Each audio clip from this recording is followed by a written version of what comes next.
மதிமுகம் நேயர்களுக்கு வணக்கம். இது நேர்முகம். இன்றைய நேர்காணலில் சிறப்பு விருந்தினராக நம்மோடு அட்வொகேட் தமிழ்வேந்தன் அவர்கள் இணைந்திருக்கிறார். பேசலாம். எல்லாரும் எல்லா நேரம் முட்டாளாக இருப்பதில்லை. ஆனால் விஜய் மட்டும் எல்லா நேரம் தற்கொலையாகவே வாழ்கிறார். நீ யார் மீது பிளேம் பண்றாங்களோ அவங்களே ரேம்ப் வாக் போட்டு போறீங்கன்னா அப்படி எப்பலானவும் உன்னை யாருமே அது கேட்க மாட்டாங்கன்னு தானே. 27 வருஷம் குடும்பம் நடத்துறவங்களுக்கே உன் அண்ணன் விசுவாசமா இல்ல, 2.5 வருஷம் கட்சி ஆரம்பிச்சு உனக்கு விசுவாசமா இருக்க போறானா? வேலூர் மக்களுக்கு நன்றி சொல்றது தஞ்சாவூர்ல சொல்லிட்டு இருக்காப்ல. இல்ல, வேலூர்ல சொல்ல மறந்துட்டேன், அதனால சொல்றேன். அப்படிதான் சம்டைம்ஸ் சங்கீதாவோட குடும்பம் நடத்த மறந்துட்டாரு அவர். அவ்வளவுதான். திரிஷாவோட கண்ட்ரோல்ல அவர் இருக்காரு. நாங்க விஜய்க்கு தங்கச்சா இருப்போம் கூட போய் படுத்துப்போன்னு சொல்லுது ஒரு பொம்பளை. இது திரிஷா லெவல்ல அவர் போயிட்டு இருக்காரு. ஒன்னெல்லாம் சேர்க்கிறாரு ஆட்டத்துல. கர்ஜிக்கிற யானையா நிக்கிறாங்க அறிவாலயத்துல. வா எலெக்ஷனை சந்திப்போம், இன்னைக்கே ரெடி. எனக்கு தெரிஞ்சு விஜய் கட்சியெல்லாம் கலைச்சிட்டு ஓடிறதுக்கு பிளான் பண்றாரு. டயா பூஸ்டர் சுகரை கண்ட்ரோல் பண்ணும், உங்க ஆரோக்கியத்தை மீட்டு தரும். சர்க்கரையை கட்டுப்படுத்துறதுக்கான எளிமையான வழிமுறை, இயற்கையான வழிமுறை. அனைத்து மருந்து கடைகளிலும் கிடைக்கும்.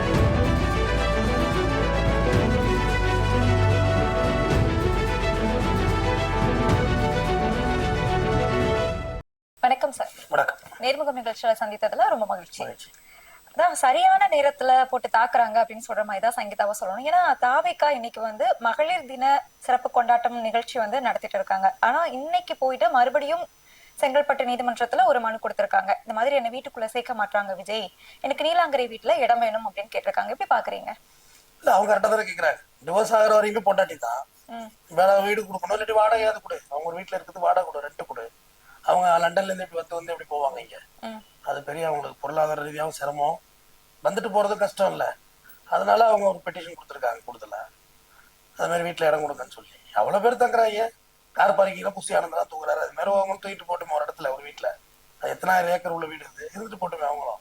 அந்த பரந்த மனப்பான்மை வேணும் இல்ல ஒரு கட்சி எடுத்துருவருக்கு. அது இல்லாட்டி இப்படி மகளிர் தின சிறப்பு கொண்டாட்டத்துல கடை வச்சுட்டாங்க. அவங்க எல்லாம் வைக்கதாமா செய்வாங்க.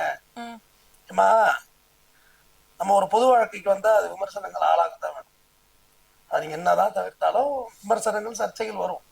பட் அதை எப்படி நீங்க டாலரேட் பண்றீங்கிறது தான் இங்க கேமே. எல்லா வேலையெல்லாம் பிரச்சனை தான். யாருக்கு இங்க பிரச்சனை இல்லை? எல்லாருக்கும் இருக்கு. விஜய்க்கும் அப்படிதான் பிரச்சனை தான். ஆனா அவர் பிரச்சனை சற்றே விசித்திரமா இருக்கு. எல்லா இடத்துலயும் கட்சி தொண்டனால பிரச்சனை இருக்கதாம செய்யும். அப்படிதான் இருப்பாங்களே. நீங்க அப்படியே வேணும் ரோபோ மாதிரி வேணும்னா எந்திர 2.0 நீங்க உருவாக்குனாதான் உண்டு ஒரு மனுஷனை. மனுஷனா எல்லாம் செய்வான் தான். சத்தம் போடுவான், மேல ஏறுவான், இறங்குவான், உழுவான், ஓடுவான், எல்லாம் இருக்கும்.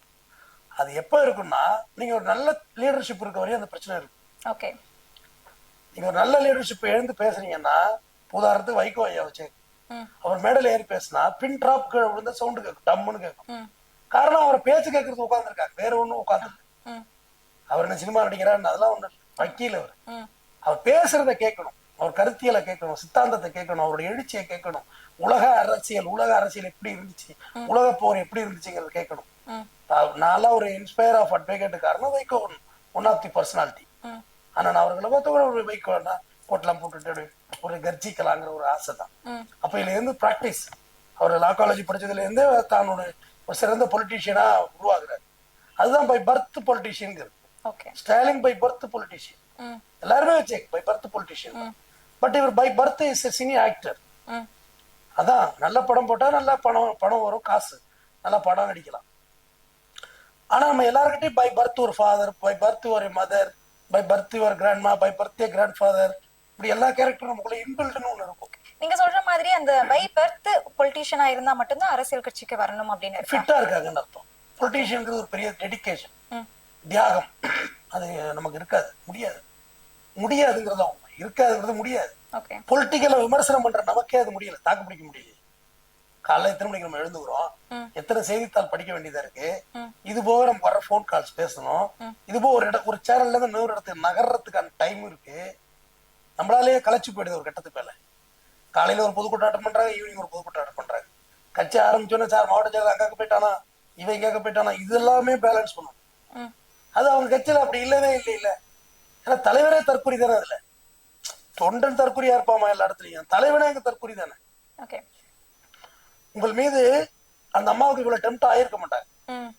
I stand with Sangeetha. உங்களோட டிசைடிங் என்ன, உங்களோட பிளான் என்ன, உங்களுக்கு ஒரு ஐடியாலஜி இருக்கும்ல. நீ யார் பக்கம் நிக்கிறீங்க? விஜய் பக்கம் நிக்கிறீங்களா, சங்கீதா பக்கம் நிக்கிறீங்களா? விக்டிம் பக்கம் தான் நிக்கணும். விக்டிம் பக்கம் நிக்கிறோம். Right, that's good. அவங்க பசங்க பக்கம் சேர்ந்து நில்லுங்க. நம்ம கடைசி வரையும் அது நியாயம் வர வரையும் பேசுவோம். அப்புறம் விட்டு அவங்க அடுத்த தவறு செய்வாங்க. நீ வெயிட்டிங் ஒன்னும் இல்லை, ஒன்னா டெய்லி அவங்க தப்பு பண்ணிட்டே தான் இருப்பாங்க. இப்ப சங்கீதா போய் பெட்டிஷன் கொடுக்குறாங்க, சங்கீதா மேம் கொடுக்குறாங்கன்னா இந்த கூட இருக்க தற்கொலை எல்லாம் இருக்குல்ல, தலைமை நிலை தற்கொலைகள் இருக்குல்ல, என்ன செய்யணும்? அவங்களுக்கு எல்லாமே தெரியும். ஆல்ரெடி செங்கோட்டையெல்லாம் இதே மாதிரி இஷ்யூல மாட்டினவர் தான். ஜெயலலிதாவால் தூக்கி எறியப்பட்டவர் தான் செங்கோட்டை. மறுபடியும் மன்னிப்பு கடிதம் எழுதி கொடுத்து பல காம்ப்ரமைஸ் பிறகு அவர் பொண்டாட்டியை வச்சுதான் மறுபடியும் கட்சிக்குள்ளே வந்தார். ஏதோ தொலைஞ்சு போறோம் விடுங்க, சேர்த்து எங்க மெண்டலாவே ஆயிடுவாங்க உங்களுக்கு ஆள் சொல்லி சேர்த்தாங்க Sengottaiyan. But Sengottaiyan is a genius. ஆனா ஜீனியஸ் சம்டைம்ஸ் முட்டாளாவாக, சம்டைம்ஸ் பிஹேவ் a fool அப்படிங்கிறது இதுதான் ஒரு எக்ஸாம்பிள். எல்லாரும் எல்லா நேரமும் ஜீனியஸா இருக்கிறது இல்ல, எல்லாரும் எல்லா நேரம் முட்டாளாக இருப்பதில்லை. ஆனால் விஜய் மட்டும் எல்லா நேரமும் தற்கொலையாவே வாழ்கிறார். இப்ப சங்கீதா வந்து கம்ப்ளைண்ட் சொல்றாங்கன்னா 250 கோடி அவுட் ஆஃப் கோர்ட் செட்டில்மெண்ட் பேசுறாங்க. அதாவது கொடுத்துறது ஜீவனா மெயின்டெனன்ஸ் முடிச்சு விட்டு செட்டில்மெண்ட். அப்ப 250 கோடிக்கு ஒரு ஆஃபராவது விஜய் வைக்கணும்.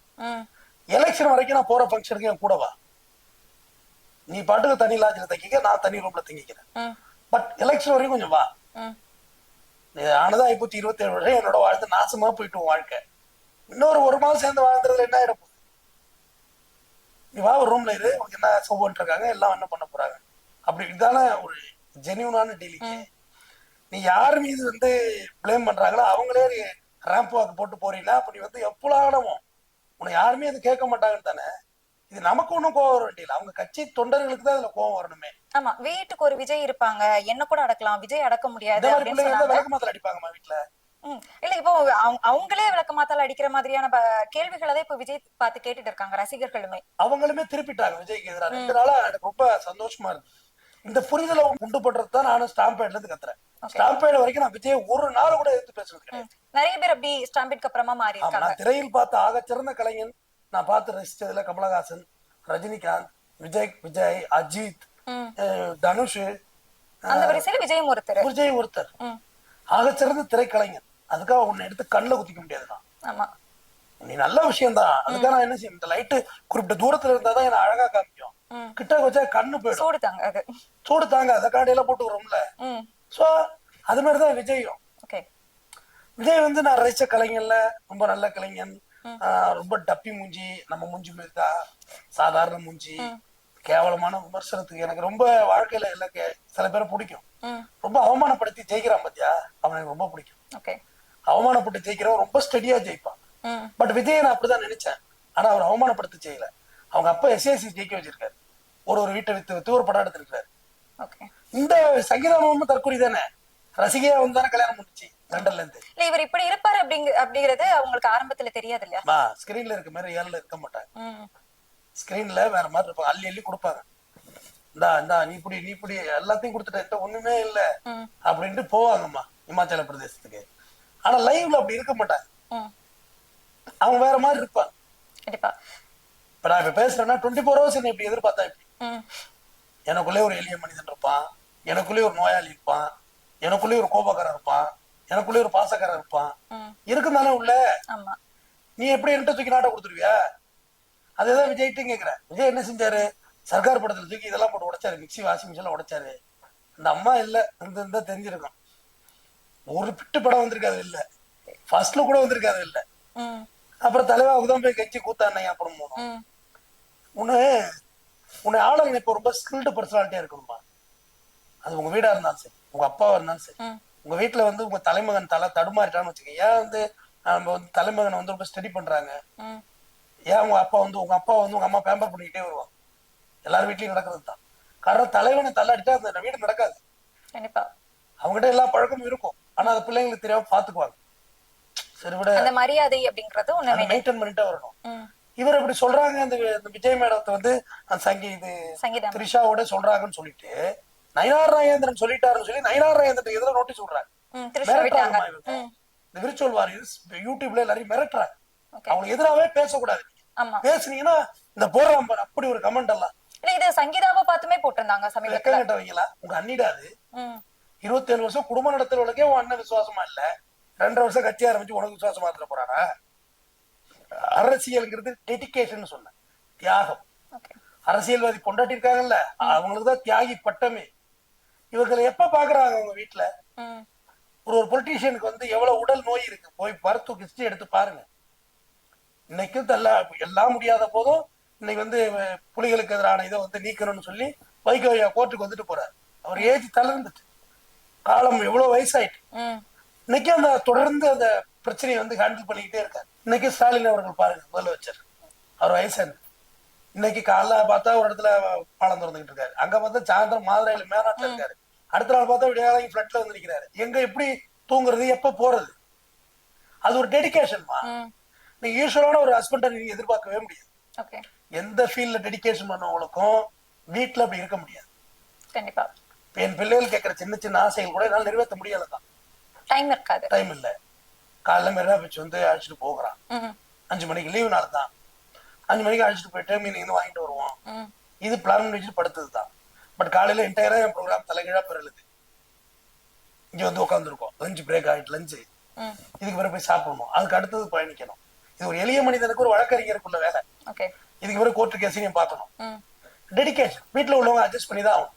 அட்ஜஸ்ட் பண்ணணும் அப்படிங்கறத தாண்டி சங்கீதா அவங்க வந்து இன்னைக்கு அந்த மனுவுல குறிப்பிட்டிருக்காங்க, என்ன வந்து மிரட்டுறாங்க வழக்கறிஞர்கள் வச்சு அப்படின்னு சொல்லிட்டு. இதுக்கு முன்னாடி கொடுத்த அந்த மனுவுலமே சைக்கோ மாதிரி விஜய் வந்து பிஹேவ் பண்றாங்க, ஹோம் அரெஸ்ட் பண்றாங்க, பினான்சியல் அரெஸ்ட் பண்றாங்க சொல்றாங்க. சோ இவ்வளவு வன்முறையே விஜய் வந்து கையில எடுத்திருக்காரு அப்படின்னா இவங்க வந்து அனைத்து மகளிர் காவல் நிலையத்துல போய் ஒரு கம்ப்ளைண்ட் கொடுத்திருக்கலாம்ல. இவங்க ஏன் தேர்தல் நேரத்துல இப்படி ஒரு மனு கொடுக்கணும்? ஆக்சுவலா அந்த அம்மா அதான் செஞ்சிருக்காங்க. டோட்டல் டேமேஜ் ஆயிருப்பாப்ல விஜய். கொஞ்சம் ஜெனியூனா ஹேண்டில் பண்ணிருக்காங்க. பாவம் அவங்களோட கல்ச்சர். அவங்க இலங்கை பெண்ணு, அவங்க லண்டன்ல போய் அகதியா போடுவாங்க, மறுபடியும் வந்து இவங்கள்ட்ட வச்சுக்கிறாங்க பாருங்க. ஒரு போர்ல இருந்து ஒரு நரகத்துல இருந்து தப்பிச்சு போய் மறுபடியும் இவங்கிட்ட வந்து நரகம். விஜயை பத்தி நீ பர்சனலா ஒரு கமெண்ட் வந்திருக்கு, இது யாருமே இது வரைக்கும் பேசல.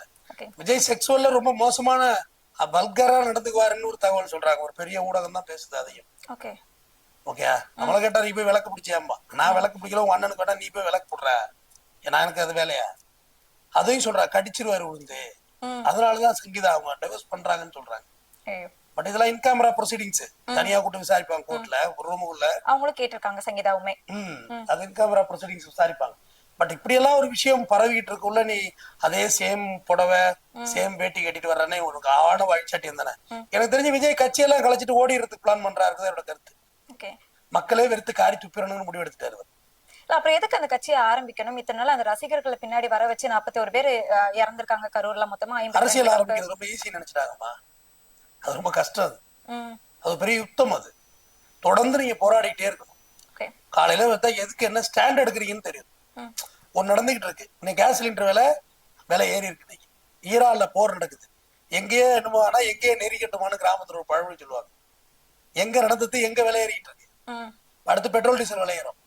அடுத்து முட்டை 6 ரூபா 50 பைசா வித்த முட்டை 5 ரூபா 50 பைசா வந்துச்சு. 3 ரூபா 1 ரூபாய்க்கு வந்தா இல்லைன்னு பாரு. தக்காளி பழம் எல்லாம் கிலோ 1 ரூபாய்க்கு விற்கும். எக்ஸ்போர்ட் இல்ல, ப்ரொடக்ஷன் இருக்காது. அப்புறம் போட்டு தக்காளி பழம் 200 ரூபாய்க்கு போயிடும். ப்ரொடக்ஷன் இருக்காது. எப்படி நட்டத்துக்கு விவசாயம் பண்ண முடியும்? அப்போ எதுவுமே தெரியல. ஈரான் போரை பத்தி ஐடியாலஜி என்ன ஒண்ணும் இல்ல. சென்ட்ரல் கவர்மெண்ட் ஜனநாயகம் பத்தி ஐடியா என்ன ஒண்ணுமே இல்ல. 41 பேருக்கு ஒரு எல்லா மீட்டிங் ஆரம்பிக்கக்குள்ள ஒரு வீர வணக்கம் இல்ல ஏதோ ஒரு செவ்வணக்கம் இல்ல மௌன அஞ்சலி செலுத்திட்டு ஆரம்பிக்கலாம். தப்பே இல்லையே. தெரிஞ்சோ தெரியாமலோ ஒன்னால உயிர் போயிட்டு நீ தான் அந்த பொறுப்பை ஏத்துக்கணும். ட்ரையல் ஃபார் ஃபயர் அரசியல் நெருப்புக்குள்ள போடுறதுதான். பட் அவருக்கு அந்த சிந்தனையே இல்லையே. போய் ஸ்கிரிப்ட் வச்சு பேசிட்டு இருக்காமா, லெப்ட்ல இருடா ரைட்ல இருடா, இதெல்லாம் என்னமா நியாயம்? ஸ்கிரிப்ட் எல்லார்ட்டையுமே ஹின்ஸ் இருக்கும். என்கிட்ட ஒண்ணும் இல்ல, கேமராவோட லோ ஆங்கிள் வைங்க, என்கிட்ட ஒண்ணும் இல்ல. ஹின்ஸ்னா எப்படின்னா பொதுக்கூட்டம் பேசக்குள்ள வச்சிருப்போம். ஹிட்லர் அப்படின்னு இருக்கும், முசோலினி, பெர்னாட்ஸா இப்படி இருக்கும்.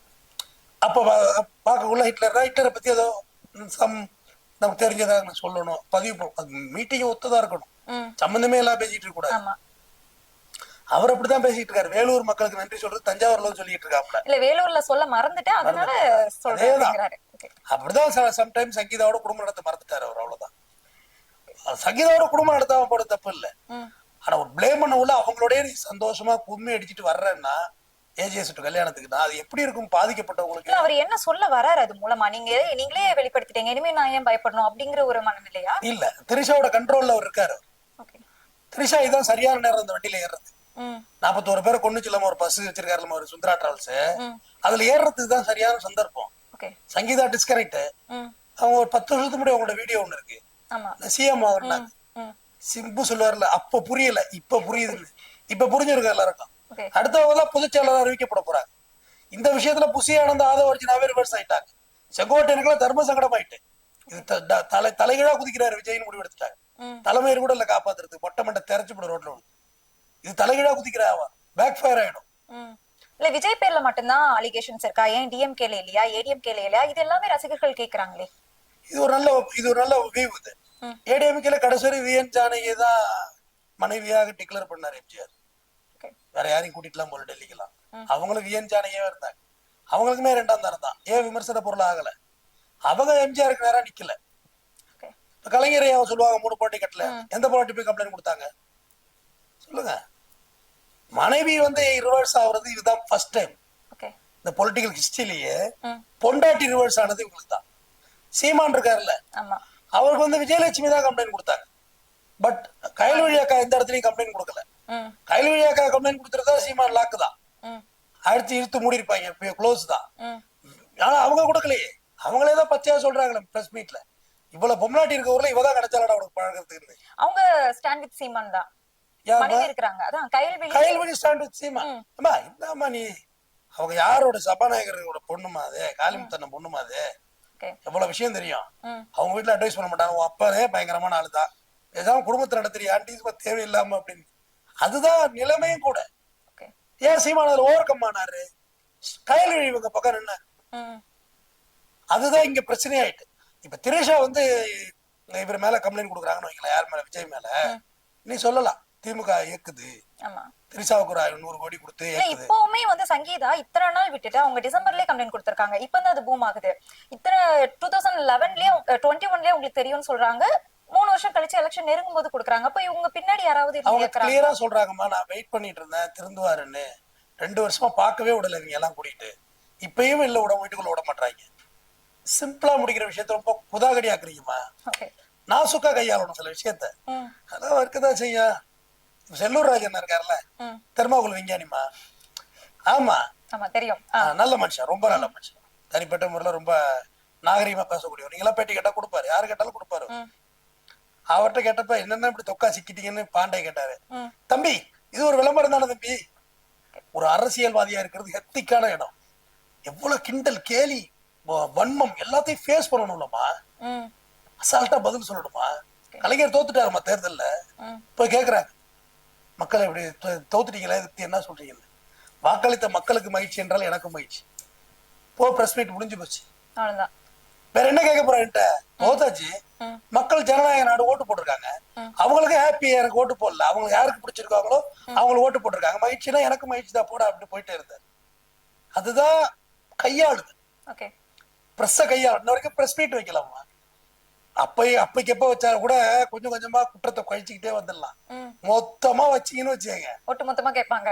எல்லாத்துலயும் ஆரம்பிப்பாங்க. இல்ல 10வது எத்தனை வாட்டி ஃபெயில் ஆனீங்கல்ல இருந்து ஆரம்பிப்பாங்க. இல்ல உங்களுக்கு கொடுத்தாதானே அவங்க கேட்பாங்க. கொடுக்காம எவ்வளவு நாள் ஓட்ட போறீங்க? நீங்க பாரத பிரதமரான பிரஸ் மீட் கொடுக்காம ஏமாத்துறதுக்கு கொடுப்பாங்கம்மா. எனக்கு தெரிஞ்ச பிரஸ் நல்லா கையாளுறது சீமான் கையாளுறாருக்குது என்னோட கருத்து. இல்ல இப்போ இந்த விஷயம் அப்படிங்கிறது இது அவரோட தனிப்பட்ட விஷயம், இதை பத்தி அரசியல் பேசக்கூடாதுன்னு ஒரு சில கருத்துக்களும் இருக்கு. இது அவரோட அரசியல்வாதி வாழ்க்கைய பாதிக்குமா? அரசியல் வாழ்க்கை இருந்தா தானே பாதிக்கும். நீ பிறந்ததே திட்டம், உனக்கு என்ன ஜாதகம் பாக்குறது, மூஞ்ச பார்த்தாலே சொல்லிட்டு பாருல எம்எஸ் பாஸ்கர். இதுல என்ன அரசியல் வாழ்க்கை இருக்கு? என்ன சொல்லுங்க. ஆட்சியில பங்கு, அதிகாரத்துல பங்கு. ஒரு லெட்டர் பேட் கட்சி கூட போலாமா? ஒரே ஒரு வாய்ப்பு இருந்தாரு, அவர் வெளியே வந்துட்டாராமே. அவங்க தேர்தல போட்டியிட மாட்டேன்னு அப்படின்னு சொல்லியிருக்காங்க. போட்டியிட்டா மட்டும் எந்த கட்சியுமே போலேம்மா. லெட்டர் பேட் கட்சி இருக்குமா ஏகப்பட்டது, அவங்க கூட போலேம்மா. சேஃபர் சூழ் அங்க கிடையாதுன்னு தெரியும், மரியாதை கிடையாதுன்னு முதல்ல. புசியானந்தா ஆதவர்ஜனால பெரிய போற்றுதலுக்குரியவங்களாக வாழ்ந்துட்டு இருக்காங்களா? இல்ல, மரியாதையெல்லாம் கிடையாது. அது சங்கீதத்தை போட்டு உடைக்கிறாங்களா? சைக்கோங்க இருக்குது. அந்த அம்மா போட்டு பொழக்குது இவரை போட்டு. இன்னும் அந்த அம்மா பேரு ஒரு தனியார் தொலைக்காட்சியில 2 மணி நேரம் பேசியிருக்காங்க. தொலைக்காட்சி பேரெல்லாம் கேட்காதீங்க, பெரிய சேட்டலைட். அது குதிச்சுதுன்னா நீ காலி, சுத்தமா காலி. எவங்களும் மறைக்கிறதுக்கு அது அந்த வீடியோ வெளியாகும் என்னவோ பண்றாங்க. ஆனா வீடியோ வெளியாகும். Wait and see the election நெருங்கும் போது வெளியே வரும். டமால் எல்லாருக்கும் வருமா? எலெக்ஷனோட எல்லாருக்கும் வீடியோ வரும், ஆடியோ வரும். இது யதார்த்தம் தானே. அதை ஹேண்டில் பண்ண தெரியணும் ஒரு விஷயத்த. இவருக்கு இதை கூட ஹேண்டில் பண்ண தெரியலையே. ஒரு அப்பாட்டி பஞ்சாயத்தை தீர்க்க தெரியாது. நீ எப்படிப்பா நாட்டோட பஞ்சாயத்து இப்ப சாதாரண பிரச்சனைமா இது, ரொம்ப கேஷுவலா சர்வசாதாரணமா கடந்து போகணும். இல்ல அவர் இத வந்து பெருசா எடுத்துக்கிற மாதிரி இல்லையே. மீடியாக்களும் சுத்தி இருக்கிறவங்களும் ரசிகர்களும் தானே இதை வந்து பெருசா பாதிக்கப்பட்டிருக்காங்க. ஆமா, அவர் நடிச்ச படத்தை அவர் எங்கம்மா பார்த்தாரு? பார்த்தா நல்லா நடிப்பாருல்ல. சுறாவில அவர் பார்த்திருந்தாரு வச்சுக்க, நல்ல நடிகரா இருப்பாரு. நம்ம தானே பார்த்தோம் திட்டத்தை, அவர் எங்க இருந்து பாப்பாரு? ஏமா இங்க உனக்கு இப்ப உங்களுக்கு அரசியல்லாம் என்ன நினைச்சிட்டு இருக்கீங்க? நேரா நீங்க வந்து நாமினேஷன் கட்டிருவீங்க, ஜனம் உங்களுக்கு ஓட்டு போட்டுரும் அப்படி நம்பிக்கிட்டு இருக்காரு அவர். ஜனத்து வீட்டுக்கு போகணுமே, வீடு வீடா போய் காலில கையில உழுவணுமே. அதான் தேர்தல் முடிஞ்சதுக்கு அப்புறமா வரேன் அப்படின்னு சொல்லியிருக்காரு. அது ரைட். லேட்டஸ்டா சாவு கொடுத்தவர்ல இவரு. சாவு சித்தா எப்படி உங்க ஊர்ல எல்லாம் வழக்கு? எந்த ஊரு? நான் கன்னியாகுமரி. கன்னியாகுமரி ரொம்ப அருமையான விண்டேஜான ஊர் அது. கேரளாவோட போன ஊர். இப்ப அப்படியே தமிழ்நாட்டுக்கு வந்துச்சு காமராஜர் காலத்துல. இப்ப சாவு சித்தா என்ன சிவக்குளார் பாக்ஸ் எல்லாம் வச்சு கார்ல அலௌன்ஸ் பண்ணுவாங்க, பொதுமக்களுக்கு ஒரு இரங்கல் செய்தி, இந்த மாதிரி இந்த மாதிரி. அந்த காலத்துல இல்ல, அந்த கல்ச்சர் மாறிடுச்சு. இப்ப அலௌன்ஸ் தான் பண்றாங்க. எங்க ஊர்ல அலௌன்ஸ் பண்ணுவாங்க, எல்லாரும் வந்துருவாங்க, மாலை போடுவாங்க, மாலையில எடுத்து போட்டு சாயந்தரமா குளியாட்டி கொண்டா ஃபீனோல் வச்சு நெருப்பு வச்சு கொளுத்துறது தான் வழக்கம். இப்ப ட்ரேல வச்சு கொளுத்தலாம். இவர் என்னன்னா, நீங்க இவரு என்ன சொல்றாரு, புடத்தை தூக்கிட்டு எங்க ஊட்டாண்டவா வந்து நான் இப்ப வந்து இது பண்ணுவேன், சாவை கொடுத்துட்டு ஒரு ரகசியமா பணம் கொடுப்பேன். இது என்ன வகையில நியாயம்? அதுட்டு லேட்டஸ்ட் டெக்னாலஜி. ஒரு எலெக்ஷன் முடிஞ்சோன்னு வர்றேன், எலெக்ஷனுக்கு முன்னாடியே நீ வந்து என்ன சந்திக்கல, ஓட்டு என் கையில இருக்கப்ப நீ என்ன வந்து பாக்கல, எலெக்ஷன் பிறகு எப்படி வந்து பாப்பா? நியூட்ரலைஸ் ஆனா இங்க ஒரு ஓட்டு இருக்குமா? டிஎம்கே ஓட்டு டிஎம்கே பேக்கப். டிஎம்கே கூட்டணி கட்சி இருக்காங்களா, அவங்க டிஎம்கே பேக்கப். அது கம்யூனிஸ்ட், மதிமுக, எல்லா கட்சி, 234 கட்சி இருக்காங்க உள்ள. அவ்வளவு பெரிய கூட்டணியோட நிக்கிறாங்க அவங்க. அதாவது எப்படி சொல்றது, கர்ஜிக்கிற யானையா நிக்கிறாங்க அறிவாலயத்துல. வா எலெக்ஷனை சந்திப்போம், இன்னைக்கே ரெடி அப்படின்றது. ஏன்னா அவங்களுக்கு தெரிஞ்சு போச்சு வெற்றி வாய்ப்பு, மக்களுக்குமே தெரிஞ்சு போச்சு டிஎம்கே ஜெயிக்குது. அதோட தான் எல்லாருமே இங்க வந்துட்டாங்க. ஓபிஎஸ் வருவாராமா, 3 வாட்டி முதலமைச்சரா இருந்து வருமா? அவர் தான் சபாநாயகர், பாமன்னன் அவர். எழுந்து நில்லுங்க எல்லாரும், வணக்கம் கும்பிடுங்க, எழுந்து. இல்ல பக்கத்துல உட்கார மாட்டேன்னு சொன்னீங்க, சோ என்ன பார்த்து எழுந்து நில்லு. அதுதான் திட்டம். ஏபிஎஸ் ரொம்ப கிளீனா இருக்காரு, யாருமே கட்சி இருந்து அந்த எதிர்கட்சி போஸ்ட் மட்டும் எனக்கு வேணும். ஆமா, விடவே மாட்டேன். அவர் உட்கார்ந்துருக்காரு, தெளிவா இருக்காரு. இதுதான் அரசியல், இதுதான் everything is a fair and open war. எல்லாத்தையும் சமாளிக்க நிக்கிறாங்க பாரு. அதெல்லாம் ரொம்ப டைட்டான பொசிஷன். இன்னைக்கு சிஎம் ஆக்டிவா சுத்தி வர்றாரு. ஒரு சின்ன செல்லு தான் கொடுத்தாரு அப்படின்னாரு, கார்ல முடிஞ்சது, கதம் கதம். இல்ல அது காங்கிரஸ்க்கு சொன்னாரா தாவிகாவுக்கு சொன்னாரான்னு தெரியல, சொல்லுவாரு, எதுக்கு ஒண்ணும் சொல்லுவாரு, முடிஞ்சது, பினிஷ்ட். ஆனா ஒரு நாளும் டிஎம்கே நம்ம தாவிகாவை எதுக்கவே இல்லை. டிஎம்கே எதிர்ப்பெல்லாம் நீங்க தாங்கவே முடியாது. அவ்வளவு பவர்ஃபுல்லா. அவர் கிளைச்சாளர்கிட்ட போய் பேசி பாருங்க, நான் என்ன பேசுறேன், பட்டைய கலப்பு வரும் உங்கள்கிட்ட, வருட வழியா பேசுவாரு. அதெல்லாம் என்ன அவங்க சந்திக்கவே இல்லையே, உங்களை பொருட்டாவே நினைக்கல. தம்பி ஓரமணி சட்டம் வருத்தப்படாத வாலிபர் சங்கத்துல, டேய் கோட்டே அவ்வளவுதான் வேண்டாம், அங்கிட்டு போய் சண்டை போடுங்கப்பா அப்படிம்பாங்கல்ல, அந்த மாதிரிதான் விஜயோட கண்டிஷன். இதுல அவர் எதிர்பார்க்காத ட்விஸ்ட் சங்கீதா ட்விஸ்ட். ஸ்டாம்பேடுக்கு என்ன சொன்னீங்க, டிஎம்கே கிரியேட் நீங்க ரைட்டா. அப்புறம் ஜனநாயகத்துக்கு டிஎம்கேங்கிறீங்க, அப்புறம் சங்கீதாவுக்கு டிஎம்கே நீங்க. திரிசாவை இப்ப கூட்டி அந்த வண்டியில ஏற்றி விட்டது யாரு? அது தெரிஞ்சவனும் இல்ல. அந்த கூட்டி கொடுக்குற மாமா வேலையை பார்த்தது யாருமா? விஜய் தானே பாத்துக்கிட்டாரு தனக்கு தானே. இதுக்கு யாரும் நீங்க சொல்லுவீங்க? திரிசா பெஸ்ட் பிளே பண்றாங்க விஜய் வச்சு. எனக்கு அவர் நினைச்சு பரிதாபம் படுகிறேன். ஒரு ஒரு ஒரு எல்லாருக்குமே ஒரு அரசியல் எதிர்ப்பு இருந்தாலும் நல்லா இருக்கும். யாருமே இல்ல, ஜிலோன்னு பீச் இல்லைன்னா என்ன இருக்கு?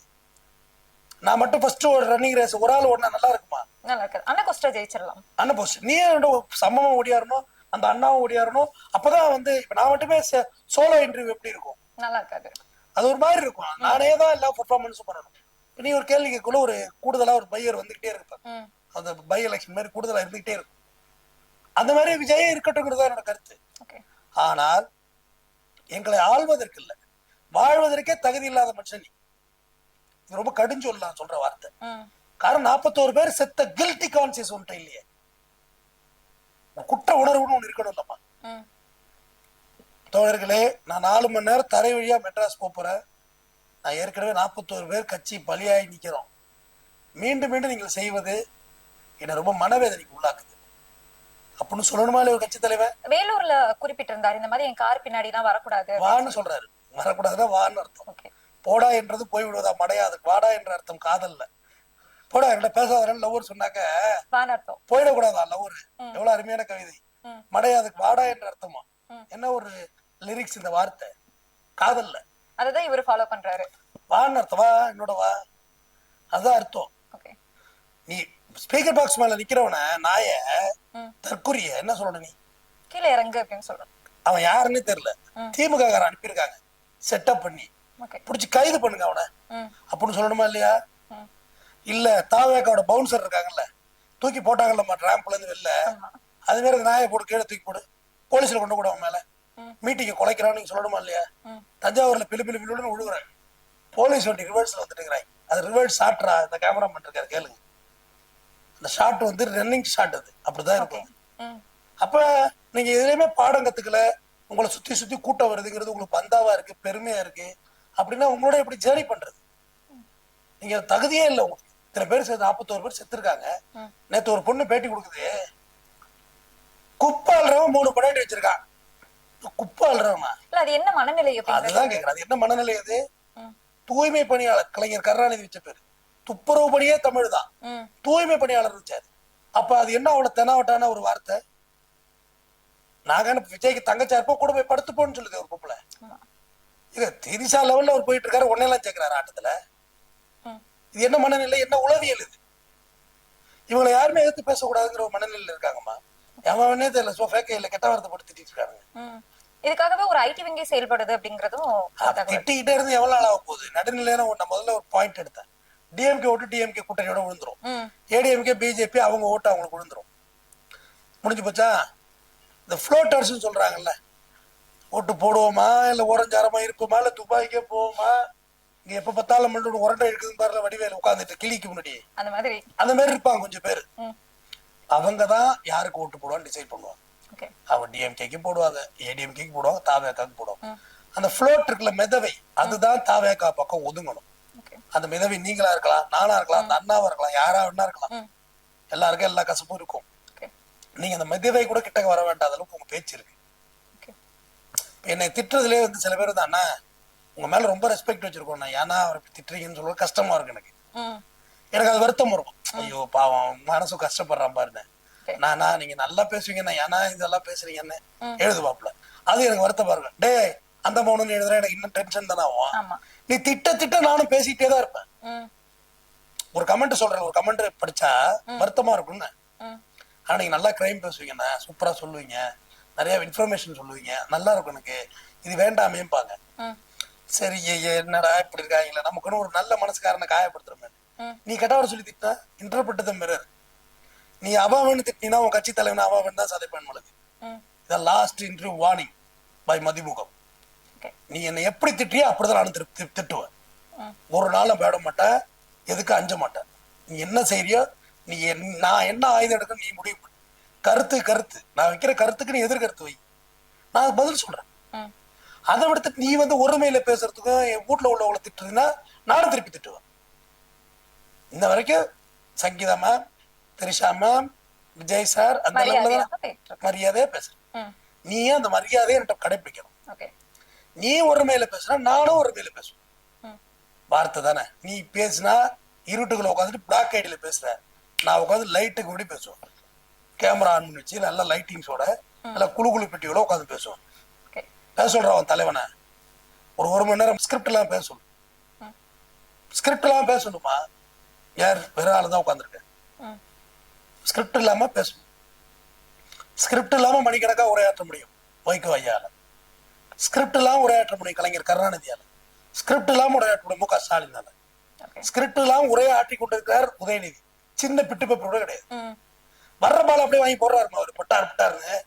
இது புது ரூட்டா டாக்கல இருக்கு, பாம்பு வீசுறாங்கல்லம்மா, அதை பிடிச்சி திருப்பி அடிக்கிறது, அது ஒரு டெக்னிக். அது இல்ல. ஆனா சமீபத்துல ஆதவர்ச்சுனா ஒரு உனக்கு சொன்னத ஒரு ஞாபகம், முதலமைச்சர் வந்து துண்டு சீட்டு இல்லாம வந்தாங்க அப்படின்னா நானும் நேருக்கு நேரா விஜயை கூட்டிட்டு வந்து உட்கார வைக்கிறேன் அப்படின்னு. அவர் முதலமைச்சர், நீ யாருல கோமாளி?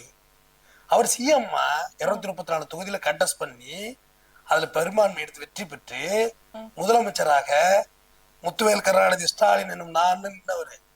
நீ யாருல கோமாளி? அங்க துர்காக்கா உட்காந்து அழுதாங்க, ஆனந்த கண்ணீர் விட்டாங்க.